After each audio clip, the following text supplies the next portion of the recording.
Video games are supposed to be fun. I think that's a very obvious statement to make. But what about games that make fun of themselves, which makes them fun? Are you following? Throughout my entire journey in the realm of video games, there's been a specific genre that I find to be a perfect example of what the core idea of a game should be. Games that take the piss. And I don't mean actually robbing someone's piss, I mean games that take the piss, you get it. Certain games I've played throughout the years have struck me in a part of my body that others can't reach. Written action seems to be all over the industry, and this has created a distinct lack of diversity when it comes to the biggest games out right now.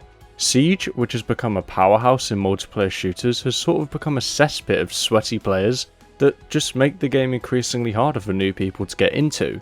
The same can be said for Overwatch, which thanks to the community and their hatred towards Blizzard, which I am a part of, has made it one of the most frustratingly aggressive games you can play. These are just two examples of games that are becoming harder to enjoy every day, so instead of paying attention to those, I want to focus my attention on the games that I think can give you a laugh every single time. Without these games, I think the spirit of gaming as a whole would be significantly less interesting, and would only fall deeper into the repetitive cycle of making games that draw in the most money. And with all that being said, let's dive into the video that is definitely not going to be as serious as the last one. When the idea of this video came to mind, the first game I thought of was Plants vs Zombies Garden Warfare, more specifically the sequel, mainly because I plan on including this game in a future video. Garden Warfare 2 is one of the weirdest sequels I've ever had the pleasure of playing. Upon release, I found it to be a completely useless sequel that didn't even pique my interest, but once I finally got into it, I really got into it. The Plants vs Zombies IP started off as a groundbreaking tower defense game that saw one of the largest player bases in the world, especially on mobile devices back in the early 2010s. It was my first introduction to the tower defense genre, and I'm sure it was too for many of us watching this video. The game is vibrant and filled with personality thanks to Crazy Dave's charming dialogue, as well as the zombies' ridiculous designs. And for whatever reason, this then led to two third-person shooters that became, in my opinion, some of the best we've seen in recent memory. Every time I boot up Garden Warfare 2 and start playing, I can't help but smile and laugh at it purely thanks to its overwhelming amount of charm. The game has numerous characters to play as on both sides, each with their own unique abilities and weapons which could shoot some of the weirdest things imaginable. Rugby balls, plungers, peas that can shoot at machine gun pace. The sheer amount of creativity this game possesses is astonishing, and this creativity can be seen even just through the characters you play as. A deranged superhero who can throw toast at his enemies as well as shoot projectiles, a secret agent Orange who can roll around and shoot EM Peaches, or even a floating sorcerer Rose who can turn zombies into goats. You're not going to find that in Call of Duty, let me tell you. And I'm yet to mention the underrated story mode, which may not be deep or meaningful in any way, but this is made up too thanks to its witty dialogue and vast array of ridiculous cutscenes. If you want to deliver pizza as a chomper, go for it, or even spend your time killing enemies in the mouth of a shark. And let me not get started on the customization. Garden Warfare has, in my opinion, the most impressive scale of customization I've ever seen in a video game, besides Team Fortress 2.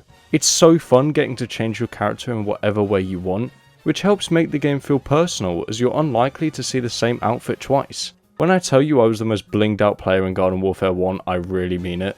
And of course, let's not forget Zack Scott Games, one of the most dedicated players of this game and the series as a whole, who gave me hours upon hours of enjoyment as a kid through his legendary gameplay videos. If you've never played a game in the Plants vs Zombies series, don't play this one, but definitely play these three. They defined the mid-2010s with their continuous ambition to be as over the top as possible, and I'll forever love them for that. This is The Looker. One of the hardest games I've ever played. It was harder than Elden Ring, it was harder than Getting Over It, and it was certainly harder than 100%ing Sonic Generations. In fact, nothing comes close to the sheer difficulty of this game. Okay, never mind, it takes the piss. The Looker is a parody of a game called The Witness, which from my understanding is an infamous puzzle game that got a lot of flack for just being too pretentious. The most famous of this flack being The Looker. This is a game that is entirely created for comedy. You can blast through it in under an hour, and it features you simply walking around with a pen, solving puzzles that are, to put it bluntly, stupid. Except this one though, this one can actually piss off. The game contains several audio files and random hints that you expect to be helpful, but are actually certified pre-owned vehicles. For trucks tougher than a drunk Marine, come to Mike's Pre-Owned, where we do the things that get things done. At one point the game even turns into a horror game, and suddenly you have a shotgun just before you can then draw an Among Us character. For a game this short, it actually has a lot of variety in its world design that features its own game within the game, as well as Sea of Thieves 2. There's also just some funny shit. Watching this play out for the first time really made me laugh.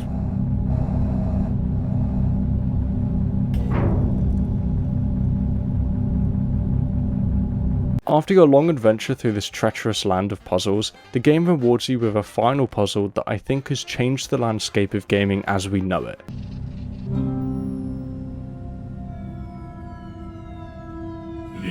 The obelisk of knowledge.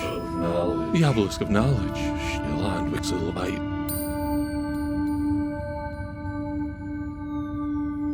The stones. What's the stones of reflection?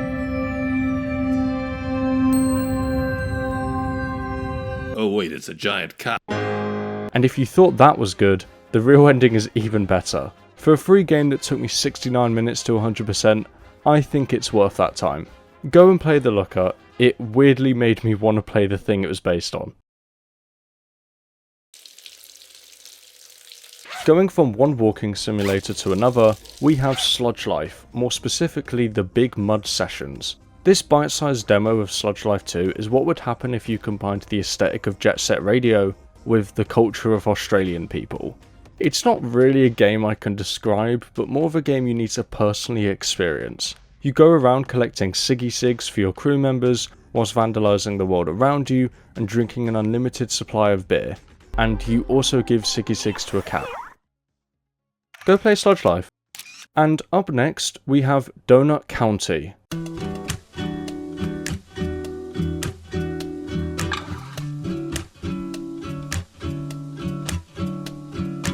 Donut County is a strangely beautiful game that has one of the most satisfying gameplay loops ever. You control a hole that gets progressively larger through the more things you consume with it. You start off by eating small objects like boxes, mugs, plants and bricks, but soon become capable of destroying entire ecosystems. This is all Donut County really is, but instead of it just being some mindless destruction like these mobile ads you always see, the game features a charming story containing a whole cast of characters that you actually feel for in their own particular way. To give a brief spoiler-free rundown, Mira and BK are a duo that run the local donut shop in town, and the two of them, as well as numerous other animal citizens, are stuck beneath the town after mysterious holes start to appear one by one and consuming all of the residents. The story takes you through the origins of everyone's experience with the holes, replaying those moments as levels in the story, as you try to figure out a way to reach the surface once again. Like the previous games I've mentioned, Donut County uses its dialogue in a brilliant way that understands its tone perfectly. BK the raccoon is a mischievous creature that is humorously up his own arse, similarly to Rocket Raccoon, who's actually one of my favourite fictional characters in all of media. The humour of this game also comes from the absurd means to which you achieve your goals as the whole, whether that be shooting raccoon police officers towards a hot air balloon, consuming chickens whilst a massive snake danger device monitors you, or even consuming an unreasonable amount of eggs. If you want a 2-hour game that is a breeze to play through, features an engaging story and a lovable cast of characters reminiscent of Fantastic Mr. Fox, then Donut County is for you. And no, I'm not going to be making an innuendo about the holes. Speaking of animals, why do they provide some of the goofiest games out there? Of course you have serious ones like Stray and Okami, but what about Crab Game, Goat Simulator, and especially Untitled Goose Game? All of these are uniquely comical in their design, which I think can only be done through the use of animals as the main stars of the show. As seen in animation as well, animals are much easier to design in a way that is laughable to an audience. And I don't know why, but Apewar is a perfect example of it.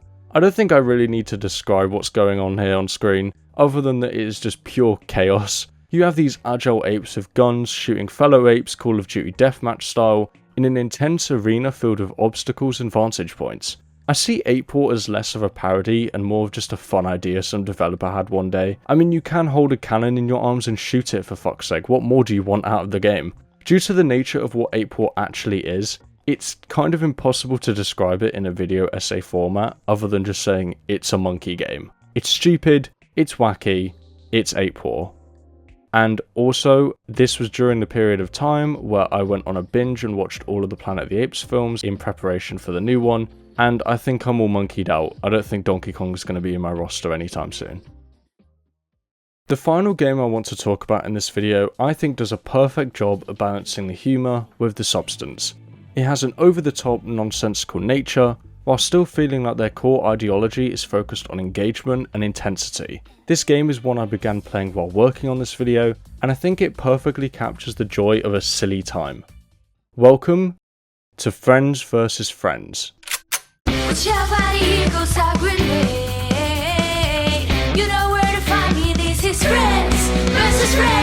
Friends vs. Friends is an indie first-person shooter developed by Brainwash Gang. The core idea behind this game is you and up to 2 teammates battle out against another group of friends in a high-intensity arena brawl.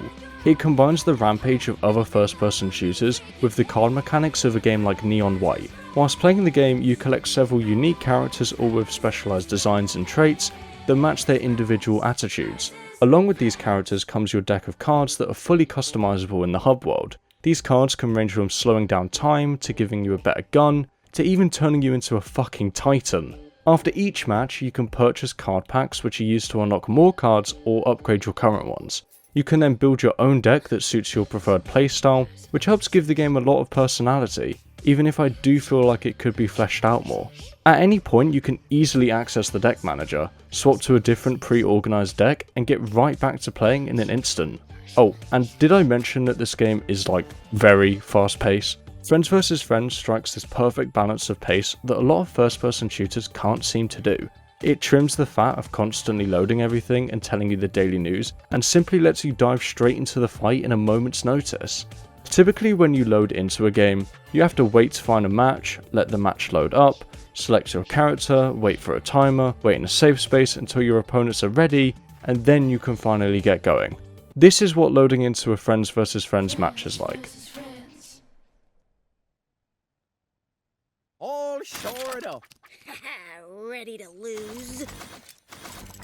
See what I mean? I also find it so satisfying chaining together multiple cards to do the ultimate level of damage, in a way that feels like controllable utter chaos. The art direction also suits the game greatly, masterfully pairing with the high-octane fun of the experience, with its use of vibrant pixelated aesthetics that remind me of the old-school browser and mobile games I'd play as a kid. But I also don't doubt that some of you see Borderlands in it as well. All I'm going to say about Friends vs. Friends is that if you like shooters, deck builders, or furries, this game is for you. Or if you like all three. Games that take the piss have a special charm to them that I think perfectly captures what a video game should truly be. Whilst we can have an engaging story or a deeply complex combat system, we can push these things to the wayside in exchange for a good time that wants you to appreciate it for its fun, and nothing more. All of these titles I recommend you try out, and who knows, you may even get really into one of them out of nowhere.